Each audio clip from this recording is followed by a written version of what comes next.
Is there anything that what was that? Something. I thought it was somebody coming up. I know, it sounded like somebody was walking. Well, there you go. That was weird. I'm Brett Clark, and by now you know what I'm here for. Ghosts and booze.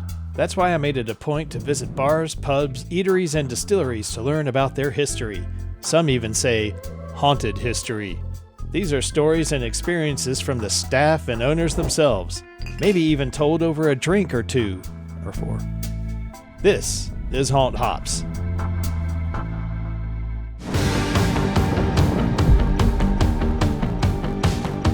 I'm Hope Kelly, I'm the owner. I've had the establishment for roughly about 3 years now. My name is Roger Da Silva. I am the general manager at GlendaleSpringsInn. This is my second time being here. I was here also in 2016, which was 2 owners prior to Miss Kelly being here. Okay. Tell me, what did you prepare here for me, because it looks very juicy and delicious. We've got you our brioche bacon burger. And then we've got some cheddar cheese. We normally don't melt our cheese. What we do is we make a cream cheese, hit it with a little bit of cream, and then smother the burger in that. And the beer here, what do we have here? That's our friends right down the road. That is New River Brewing Company. And what you're sipping on there is a Kolsch by them. Oh, I love Kolsch. Cheers, my brother. I feel like you're fattening me up for a kill or something. But This property here sits on roughly 3.5 acres. At one time when it was first built, it sat on 2,000 acres. oh wow. So over the years, it's gone down quite a bit. So the original house was built in 1892. Okay. So it's been everything. It's been a post office, it's been the general store, it's been restaurant, it's been private residence. It was the headquarters for the Parkway while it was being built. This was dorm rooms for the workers. Families lived in here. Yeah. And you worked here when under a previous ownership, right? 2016, correct. Okay. Correct. Larry and Amanda Smith. That is correct, yep. Yeah. So they owned it for roughly 22 years, somewhere along. I feel like more than that, but that's probably about right. Tell me about your restaurant and what kind of food do you serve here? So our goal is to provide fresh quality ingredients. We source locally through our community. Ourselves and our chef, our executive chef, Ryan Solian, pride ourselves in acquiring these ingredients through our community, and that is what we are bringing to the table. As a matter of fact, I did offer you mushrooms. Our mushrooms are literally cultivated right down the street. We are working with our staff to be creative and to produce these wonderful, delicious meals. Something that I was very proud of was being compared to the Angus barn. That made me very proud, and I immediately shared it with her because Nice. that was a huge, for us. Did anything kind of present itself to make you say, there's something else going on here? When I first purchased, I was here a lot working by myself during the day, nobody here with me, and I would hear weird noises. Lights in bathrooms that I know was turned off was on the next day when I would come in. I was cleaning one room 2 upstairs, and I'm up under the bed pulling some stuff out, and I see the mirror move behind me, and I'm like, okay now. So I've had numerous conversations with the ghosts here. They know I don't mind that they're here. They don't bother us. We have seen another presence of a man in the hallway over there. A worker saw one standing in the window there looking in the dining room probably about 3 months ago. So yeah. He was standing on the outside right there looking on the in? outside looking in like this.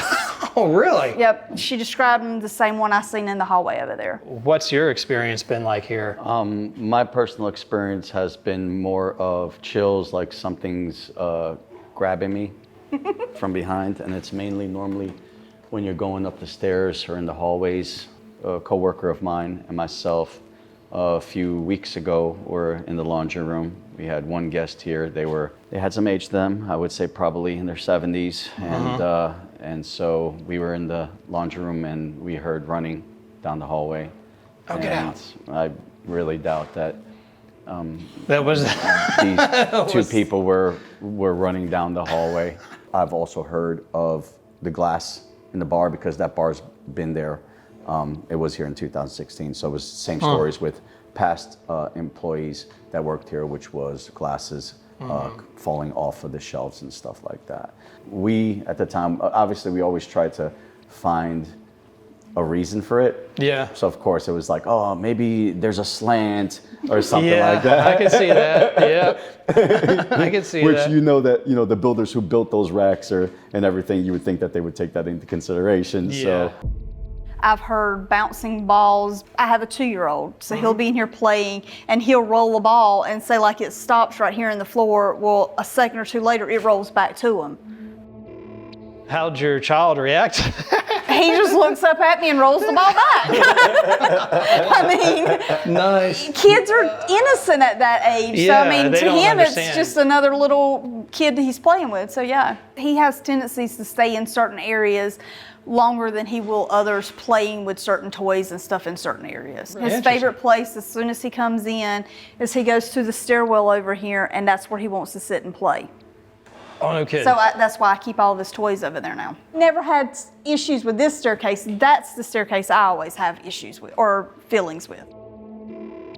What do you know about the place that is as far as like any kind of tragic events? There's been a few. Yeah. Yeah, I mean, remember this was the hub for the parkway, so Yeah. you can't imagine how many deaths probably were here in the infirmary with the blowing the mountain up, building the road, and all that. With it being a general store and all that, I imagine the doctor probably worked out of here. There's a rumor that this was actually a brothel at one time. Oh, really?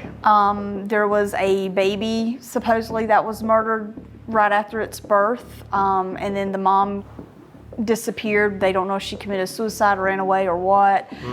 Then there was the little girl who got caught on fire that was about 3 years old, which will take you to see her grave. There is a confliction in stories because you had always heard that it was in the bar, and I thought personally that it was in here. and then that's what I was told, that it was over here, and you can actually see, from what we were told, the stains on the floor where she fell. Originally in 2016, when I was first here, I did also feel presence in the dining room. So I always thought that it happened in here. Okay. And then the chef at that time told me that it happened in the bar, but then since coming back, she also was told that it was in here. She was playing near the wood fire and that her dress caught on fire. And so she got burnt and actually didn't pass that night. She passed the next morning, if I'm not mistaken. Oh, no. I was actually fortunate enough to meet some of the family members back in 2016. Oh, seriously? Okay. Yeah, they came in, they brought the owner at that time some letters, which Miss Kelly does have in her possession now. It confirms her name, and it also confirms the years that she was alive, which was born in Interesting. 1911, passed away in 1914. By chance, have you heard any like little girl singing or giggles or anything like that? Okay. There's also been some kids that was here a while back, and they saw a little boy as well. I don't have any stories about the little boy other than what they've seen, and other than maybe what my little one's playing with at the same time. Yeah. Oh boy. Does it scare you, or do you feel welcome? There's no scaredness Okay. about it, no. Okay. I mean, For me, there's not. For me, there's not. speak for yourself, tough guy. That's funny. I mean, it's not fear of, there's no fear of something happening, obviously. Yeah. But it's just the fear of the unknown. You know, I'll say it simple like this. I don't like being here by myself at nighttime. So. Gotcha. I've stayed here by myself at night, and it doesn't bother me. Like if you're here by yourself at night and you hear things going on, do you just be like, all right? No, I sit and I pause and I try to hear more. No kidding. Okay. Excuse me, tough guy. I, on the other hand, I'm running out that door. Well, for instance, last year I was here, and I always have a tree in the bar for Halloween. Yeah. And so I was taking the Halloween tree down because November 1st we start Christmas decorations. Okay. And I literally was in there, and I heard upstairs, which was two kids, you could hear two sets of footprints running that way. Nuts. Cool. And I stopped, and I'm like, okay, do it again, And about a minute or two later, back down the hallway, and I'm like, I heard it. Oh, that's cool. What would you say is the most active, or where do you typically see the most activity? Or? It's spontaneous throughout the whole house, honestly. Okay. There's probably more stories associated with room 2 than there is any, which was what we call the garden room, or what the staff calls the rosebud room. There's a lot of stories in room 5. There has been a few stories from 1 and 4, giggling outside of the room 2. Room 3, there has been knocking on that door, but nobody was here to be knocking on the door. But I would say room 2 is probably the most. Is there anything that what was that? Something. I thought it was somebody coming. I know, it sounded like somebody was walking. Well, there you go. That was weird. Yeah, it sounded like something right over there. What was that? Note to self. Check this part of the. They want to be superstars. Yeah, they want the burger. Has any guests come to you with any kind of, hey, something happened to me in this room? I think the most craziest one was there was a grandma and grandpa staying in room 1. They had their granddaughter with them that was probably 8. Yeah. Very impressionable age. And she was on the cot in the presidential suite. And so she woke up about 3 a.m. and there was a little boy tugging on her saying, "Why are you in my room?" And there was a little girl peeking around the corner like this. Has anybody else had that kind of experience in that particular room? Or is that No, but they've heard kids running up and down the hallway. Yeah. So 2016, the story then was, and I don't know, I would have to go back and check if this is what's in the books. Apparently there was a guest staying here. The guest contacted the innkeeper to tell them to please, whoever's child was running down the hallway, if they could stop. And the innkeeper told this guest that children weren't allowed here. And so he was just like, well, there's a kid running down the hallway. Innkeeper came to check, and they found a bunch of rose petals on the hallway. And from my understanding, that's how the name Rosebud came to be. I do converse with the energy at the end of the day. You know, I do kind of tell them, like, you know, I'm not here to harm. I you know, but there's that, and it's not that I do take off running, but there's that feeling inside of me of you know, I know that I identify it as fear. Yeah. But I don't want to show that fear either, because I don't want them to feel that I'm scared of them, or me myself project any type of energy that might scare them off also.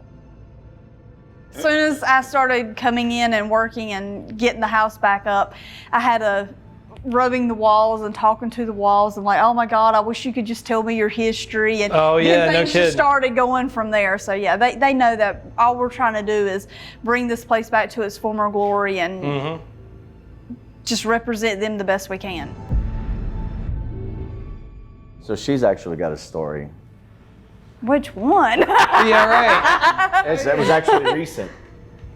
The clock, the radio.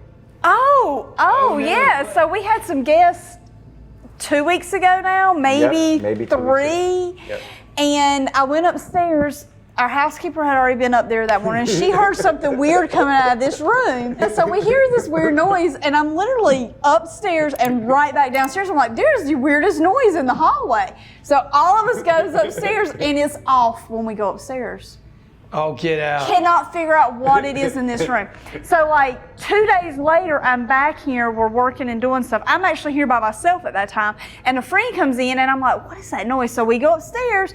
It was back on. We determined it was the radio at that point. Wait, which radio are you talking about? Is the one in the radio, like just a radio clock that's in the room in room 4. Okay.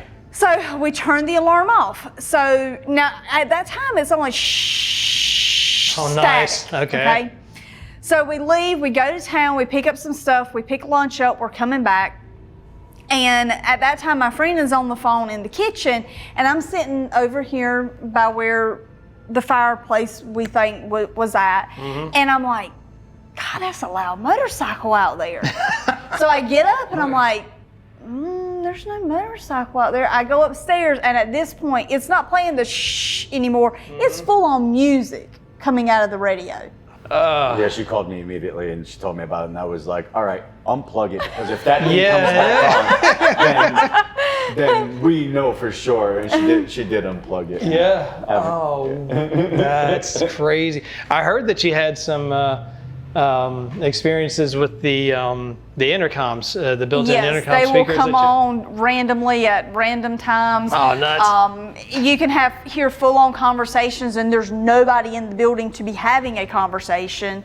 Like you hear actual voices through. Yes, oh, yes. weird. And you can be in the dining room and hear like two men talking in the bar. I mean, you never know when anything's going to happen around here. What I will tell you is my biggest fear. Oh, what's that? Looking at nighttime, looking back at that business, because I'm just waiting for a little face to be at one of the windows. Actually, it's the one upstairs where the rose is at. You will see a shadow in that window some nights. I've had neighbors call me, hey, do you have anybody at the end tonight? I'm seeing movement upstairs. So she just messed my fear up even worse. Say, when you mentioned that, I totally forgot. One of the neighbors saw someone standing out here on the balcony. Mm-hmm. And did they say it looked like a full on? There was no light there, so they really weren't able to tell. They're just like, somebody's on your balcony. You don't have guests there tonight, do you? Ah, there you go. Thank you.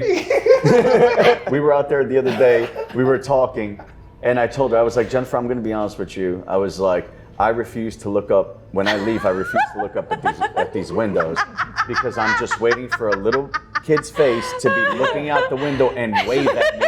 You got something to look forward to. Yeah. Thank you again for your time to sit down and prepare this food and serve this great beer. But we would like to thank you for coming out here also and doing this with us. Definitely. We truly appreciate it.